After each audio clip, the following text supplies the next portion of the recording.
लखनऊ में मुख्यमंत्री योगी आदित्यनाथ की अध्यक्षता में यूपी कैबिनेट की बैठक हुई। दिल्ली में हुए भयावह ब्लास्ट की कड़ी निंदा का प्रस्ताव पारित किया। कैबिनेट ने इसे कायरतापूर्ण कृत्य बताते हुए शोक व्यक्त किया। घायलों के लिए त्वरित इलाज और दोषियों को सजा का संकल्प। केंद्र सरकार की जीरो टॉलरेंस नीति का समर्थन। बैठक में राजस्व विभाग के चेयरमैन को 2% आरक्षण के साथ लेखपाल पद पर प्रमोशन का फैसला लिया गया। इससे हजारों कर्मचारियों को लाभ मिलेगा। कैबिनेट ने कहा कि यह पदोन्नति पारदर्शी और मेरिट आधारित होगी। राजस्व विभाग की कार्यक्षमता बढ़ेगी।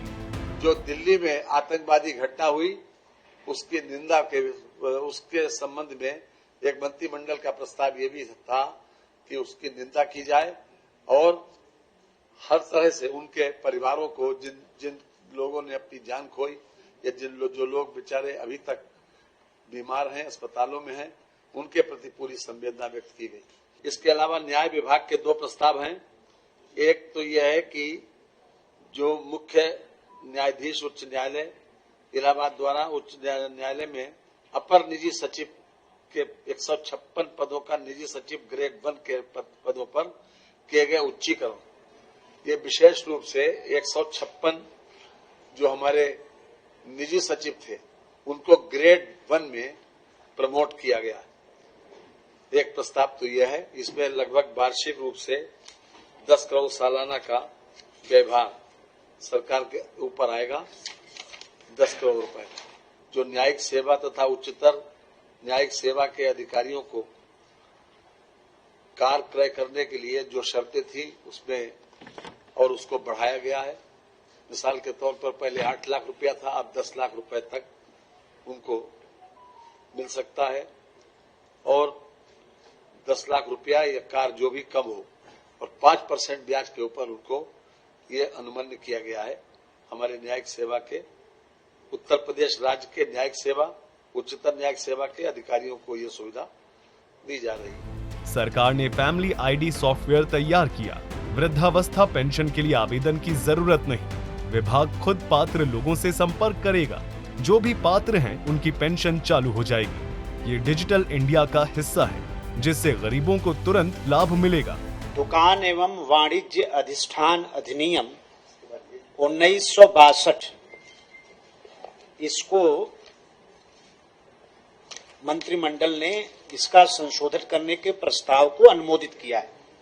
2-3 बिंदु इसमें प्रमुख रूप से मैं अच्छा ठीक हाँ, ये पहले सिर्फ शहरी क्षेत्र के लिए ये था, अब इसको पूरे उत्तर प्रदेश और ग्रामीण क्षेत्र के लिए भी हम लागू करने जा रहे हैं। दूसरा, पहले इस अधिनियम में निजी अस्पताल, क्लिनिक, गृह, वास्तुकार, तकनीकी परामर्शदाता, सेवा प्रदाता, इन लोगों पर लागू नहीं था। अब ये इस पर भी लागू हो जाएगा। दूसरा, पहले ये 20 से नीचे अगर हमारा कोई कर्मकार है, एक कर्मचारी है, तब भी हम उसका पंजीयन करते थे, उनको पंजीयन कराना पड़ता था। लेकिन अब इसमें हम थोड़ा नरमी बरत रहे हैं। अब ये अनिवार्यता खत्म करते हुए अब जिस भी प्रतिष्ठान में 20 से ज्यादा कर्मचारी होंगे उनको पंजीयन कराना अनिवार्य है। रजिस्ट्री में स्टाम्प ड्यूटी रेट में रिवीजन, प्रॉपर्टी वैल्यूएशन के आधार पर नई दरें, इससे राजस्व बढ़ेगा लेकिन आम आदमी पर बोझ कम होगा। कैबिनेट ने अन्य विकास योजनाओं पर भी चर्चा की। बैठक में डिप्टी सीएम ब्रजेश पाठक, केशव प्रसाद मौर्य समेत सभी मंत्री मौजूद रहे। लगभग 8,100 करोड़ का पेंशन का दायित्व सरकार का है और करीब 990 करोड़ का पेंशन का दायित्व इसके जरिए बढ़ेगा। लेकिन ये कोई चिंता वाली बात नहीं है। आदरणीय योगी जी ने इस बारे में स्पष्ट निर्णय लिया कि हमको सैचुरेशन मोड पे जाना है, 100% आच्छादित करना है।